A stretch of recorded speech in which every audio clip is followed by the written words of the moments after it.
le plus important dans ce que vous faites comme projet, ce sont les intentions que vous avez. C'est vrai que c'est un peu spirituel, mais c'est important. L'intention que tu as joue un rôle fondamental et primordial. Chaque fois que tu poses une action, si tu as une intention qui est bonne, si tu as une intention qui est saine, et que tu as réellement envie d'atteindre un certain objectif, et que dans ton intention, tu es en accord avec toi-même que c'est cet objectif que tu veux atteindre. Même si les actions que tu poses pour atteindre cet objectif te conduisent à l'échec, à des trahisons, sache que tu es sur la bonne voie. Tu es sur la bonne voie. Parce que tu es en harmonie avec toi. Tu es en train de faire ce qu'il faut faire parce que tu as de bonnes intentions. Peut-être tu n'as pas encore la connaissance qui te permet d'avoir la meilleure agilité.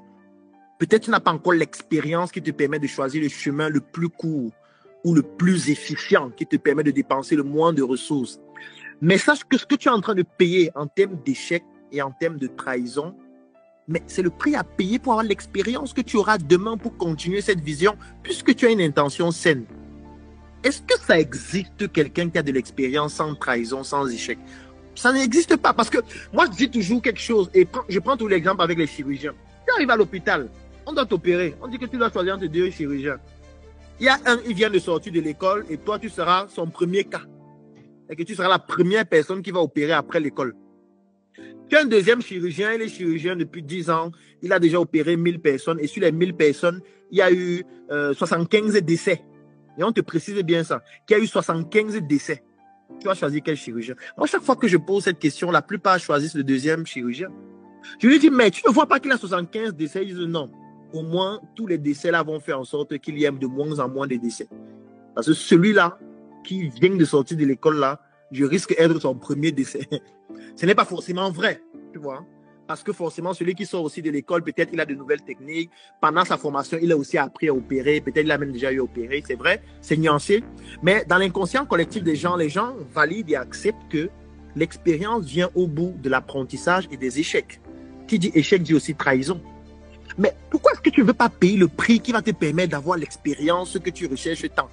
Mais c'est le prix qu'il faut payer pour l'expérience-là. Ça veut dire que si tu as de bonnes intentions, tu poses exactement les actions que tu dois mener pour atteindre ton objectif et ta vision.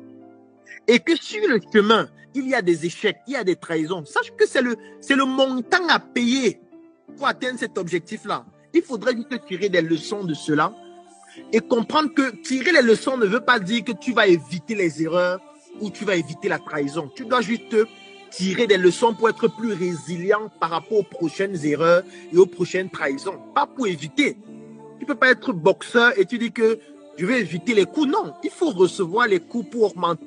C'est le prix à payer, c'est la leçon que l'entrepreneur doit retenir. Et moi, c'est ce que je retiens. Tu vois, je ne vois pas un échec ou une trahison comme quelque chose de négatif. Je vois ça comme un point d'ancrage qui permet d'atteindre son objectif. Un mal nécessaire. Oui, un mal absolument nécessaire.